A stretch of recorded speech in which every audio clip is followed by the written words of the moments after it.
Hello, and welcome back to the channel. I was able to take a few running videos of my Tamiya Juggernaut, but before I get to that, I'd like to briefly discuss her current state. As you can see, she's still not painted.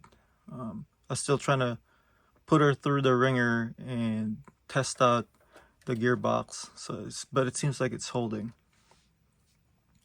If you watched the previous video, you saw that the back of the cabin got torn off when I did a wheelie, and since the bed was detachable, basically the bed took it, ripped off the back when the bed came off. So I had to go back to a stock configuration of, not making it detachable. If you're new to the channel, you're probably wondering why I made it detachable. Well, because the body is actually 12 millimeters lower than stock. I did that for aesthetic and try to lower the center of gravity a little bit. But lowering it basically hinders, it restricts your access to the battery. I mean, looking at it right now, maybe not so much. So that's why I'm gonna go back to this configuration. I mentioned in my previous video that I was gonna relocate the receiver, and I did. That's why the antenna is now perpendicular instead of at an angle compared to before. I wanna show you guys the current electronics. So it's really simple now. So motor in there. So if you don't know, she runs on a single, it's a 4076 motor. So just watch the previous video of the build. So the switch is right here. I'm still able to reach under there, even though when the cabin is on. So I tried the servo horns that came with the servos. It made the truck really responsive, but as you can see, the rear, what do you call it, tie rod, basically broke when I basically T-boned a landing. So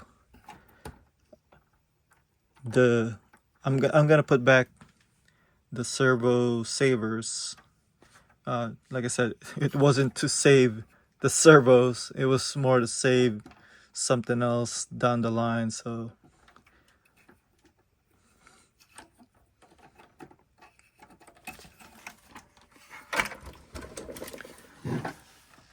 okay, I hope you guys enjoyed the running video.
I hope you guys enjoyed that running video.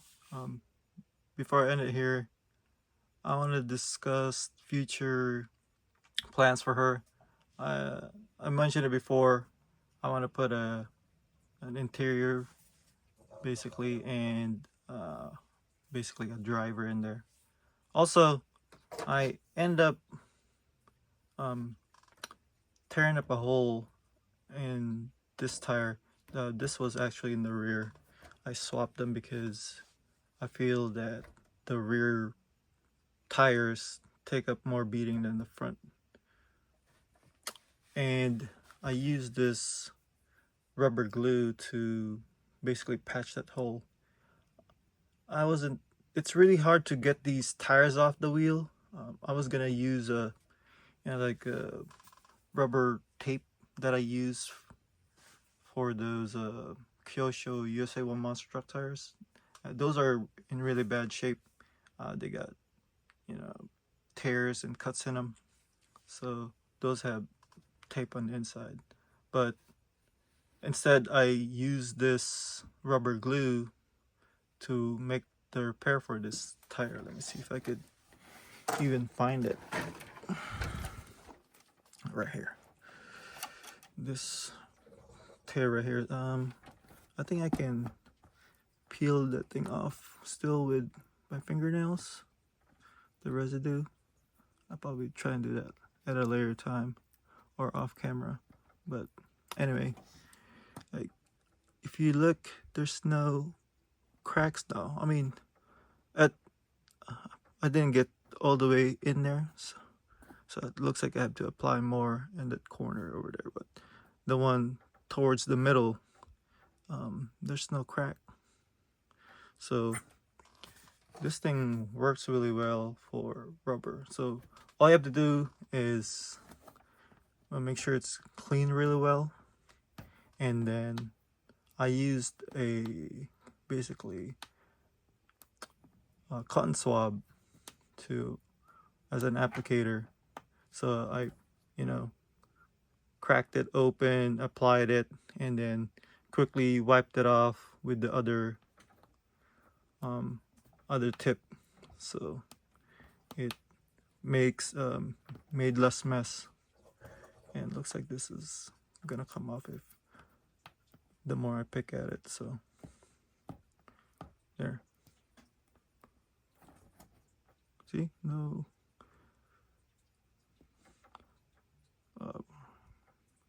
maybe a little crack there, but I mean, this I can't like this was like torn up really bad, so now it's not even opening. So yep, I just wanted to share that tip with you guys before I left. Well, that's all for now. I hope you guys enjoyed this video, and if you did, please share it. Thank you for watching.